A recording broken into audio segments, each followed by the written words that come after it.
یہ اب دوسرا سوال بھی آپ کر لیں. آئیے. دوسرا سوال ڈاکٹر صاحب میرا یہ ہے کہ ایک شخص جو ہے وہ ایک فیکٹری قائم کرتا ہے، اگرچہ فیکٹری میں کوئی ایسی پروڈکٹ تیار نہیں ہو رہی جو کہ غیر اسلامی ہو یا غیر قانونی ہو، لیکن وہ اپنے کاروبار کی ترقی کے لیے سودی جو بینکنگ لون ہے، اپنے کاروبار کو بڑھانے کے لیے وہ سودی کاروبار میں ملوث ہوتا ہے. تو اس فیکٹری میں جو ملازمین یا جو افراد کام کر رہے ہیں ان کے بارے میں شرعی حکم کیا ہوگا؟ دیکھیے، سود تو مطلقاً حرام ہے. اگر تو آپ یہ پوچھتے کہ جس شخص نے یہ قرض لے کر سود پر اور فیکٹری میں لگایا ہے تو وہ کہتا حرام ہے، بالکل حرام ہے. البتہ اس فیکٹری میں کام کرنے والے لوگوں کا معاملہ وہ نہیں ہے. یہ آپ سمجھیے کہ انڈائریکٹلی انوالو ہو رہے ہیں، ڈائریکٹلی نہیں انوالو ہو رہے. ڈائریکٹ انوالومنٹ کیا ہے سود میں؟ آپ بینک سے قرضہ لیں سود پر، اب چاہے مکان بنائیں، چاہے عیاشیاں کریں، چاہے کار خریدیں، چاہے آپ اپنے کاروبار کو بڑھائیں، چاہے پلازا بنائیں یا چاہے کریں، لیکن سود پر آپ نے قرضہ لیا. حرام حرام حرام حرام. دوسرا یہ ڈائریکٹ انوالومنٹ کیا؟ آپ نے اپنی کچھ رقم رکھ دی ہے اور آپ سود کھا رہے ہیں. حرام حرام حرام حرام.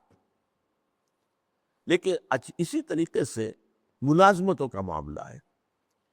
اگر بینک میں کوئی شخص ملازمت کر رہا میرے نزدیک وہ حرام ہے. کیوں کہ بینک اصل میں ہے ہی سود کا اڈا. اس کی بیسک پروپوزیشن کیا ہے؟ بیسک پروپوزیشن، ویسے بینک اور کام بھی کرتے ہیں، بزنس بھی کرتے ہیں، ٹریڈنگ بھی کرتے ہیں، لیزنگ بھی کرتے ہیں، جو بھی کرتے ہیں، اور یہ کہ مارا رقوم ٹرانسفر کرتے ہیں، اس پر چارج لیتے ہیں، وہ الگ معاملات ہیں.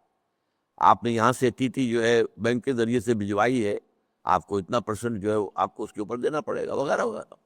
بینک کی پروپوزیشن کیا ہے؟ اصل پروپوزل یا پروپوزیشن جس میں بینک قائم ہے، کم شرح سود کے اوپر قرض لوگوں سے ڈپازٹس لو، زیادہ شرح سود پر دو، ڈفرنس از یور انکم. تو یہ چونکہ سراسر حرام حرام حرام حرام، لہذا اس کی مراقبت بھی حرام. البتہ یہ جو ہے ثانوی درجے کے اندر کہ آپ نے فرمایا کہ مل ہے کپڑے کا، اس کے لیے لوگوں نے سود لے رکھا ہے، سود پر، ان کے لیے تو وہ حرام کا معاملہ ہے.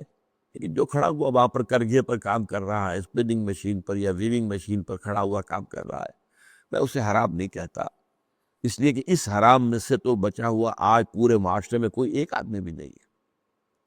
آپ سرکاری ملازمت کرتے ہوئے سرکار کا سارا دھندا سود پر ہے. آپ جو بھی کام کریں گے، گندم کا ایک دانہ جو ہے وہ بھی سود کے بغیر نہیں ہے.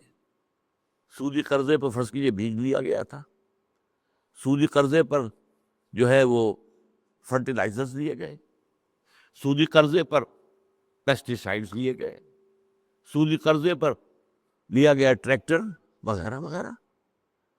تو یہ سب سود ہے. کوئی دانہ بھی خالی نہیں، میرے اندر بھی جا رہا، آپ کے اندر بھی جا رہا. یہ وہ دور ہے جس کو حضور نے کہا تھا کہ کوئی شخص سود اگر نہیں کھائے گا تب بھی سود کا غبار یا دخان اس کے اندر ضرور جائے گا. ایسی پیاری اصطلاحات دے دی. آج کل کس طرح سمجھ میں آ جاتا ہے. اگر 10 سسپینشن ہو جائے ہوا کے اندر تو کیا آپ بچ سکے؟ سانس تو لینا ہوگا اپنے جینے کے لیے، تو اندر جائے گا ڈسٹ. اگر دھواں بھر جائے اس ہال کے اندر کسی وجہ سے اور دروازہ بھی کوئی نہ ہو، کہ کھلا نہ ہو، بند ہو، کیا کریں گے آپ؟ ظاہر بات ہے دروازے توڑنے کے اندر بھی ہو سکتا ہے وقت لگے گا. تو اتنے عرصے میں تو دھواں انہیل کرنے پر مجبور ہے آپ. وہ دھواں آپ کے اندر جائے گا. تو غبار اور دخان دو الفاظ استعمال کیے، تو اس سے کوئی بچا ہوا نہیں ہے. اس کا معاملہ یہ ہے کہ اس کا کفارہ کیا ہے. اگر میرے اور آپ کے اندر وہ سود جا رہا ہے تو اندر جو یہ گندگی جا رہی ہے اس کا کوئی کفارہ بھی ہے کہ نہیں؟ کفارہ ہے. یہ جو تم نے گندم کھائی ہے، اس سے جو توانائی تمہیں حاصل ہوئی ہے، اسے لگاؤ اللہ کے راستے میں. اس توانائی کو، اس نظام کو تلپٹ کر کے نظامی سودی نظام کو ختم کرنے کی جدوجہد میں لگاؤ. یہ کفارہ ہو جائے گا. اگر یہ نہیں کرتے تو اس سزا میں سانس لینا بھی حرام ہے.